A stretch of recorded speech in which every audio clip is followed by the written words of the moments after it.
Ijambo ry'umunsi. Batojwe gushishoza. Soma Ibura igice cya 5 umurongo wa 11 kugeza ku wa 14. Mwisi ya none kutihangana n'ibintu bisanzwe cyane. Tuba dushaka ibiryo, tuba dushaka ubufasha ndetse n'amakuru byihuse cyane. Gutegereza gusa ko mudasobwa irangiza akantu, tuba twarambiwe cyane kandi rimwe na rimwe bikanatubabaza. Nyamara ariko nubwo tutabiha agaciro, Uwiteka ashishikajwe cyane n'igisubizo cyiza kurenza inzira yihuse. Bamwe mu bizera basa nabo badakura na gato. Barasaza ariko gusobanukirwa ijambo ry'Imana ntabwo bisa n'ibiguma ahantu hamwe bidahinduka. Uko kubura ubwenge bwubaha Imana biterwa no kutamenya ibyanditswe, kutitabira ibintu by'umwuka ndetse no kudashyira mu bikorwa ukuri kwa Bibiliya. Ubushishozi busaba igihe n'imbaraga. Fata umwanya wo gutekereza ku bisubizo byawe kandi urebe ingaruka z'ibyo ukora no guhitamo. Niba wumva ucira urubanza n'ibyo ubonye, reka ibyo bigutera imbaraga zo gutangira ubuzima bwawe na Nyagasani n'inzira zayo. Tangira gusoma Bibiliya buri gihe kandi nk'uko ubikora saba Uwiteka gukingura umutima wawe n'ubwenge bwawe kugira ngo wumve ibyo avuga.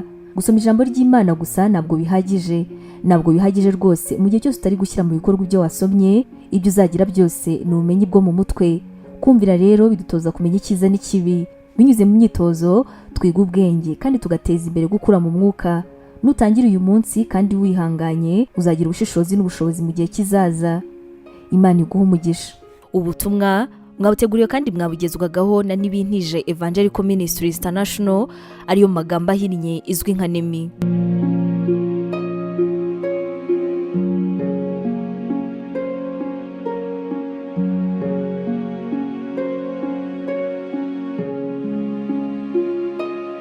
Wabutekereza ko uhamagariwe gukora umurimo w'Imana? Wifuza inyigisho zacu se zisohoka buri munsi kandi zagufasha mu buzima bwawe, zikagukomeza mu bibazo? Wumva wifuza kwiga teolojiya ukamenya ijambo ry'Imana, intwaro yagufasha mu buzima?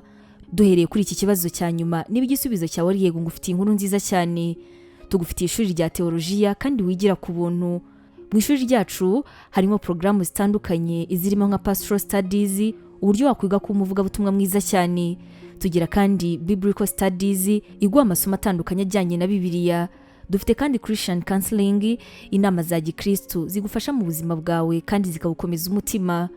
Kugira ngo ubashe gusobanukirwa neza ibi, wasura urubuga rwacu ari rwo wa#nemibibleinstitute.com, cyangwa ukaba watwandikira kuri WhatsApp yacu ari ikimenyetso cyo guteranya 141 232 650 34. Twishimiye kuzaganira nawe ku byerekeranye n'ijambo ry'Imana.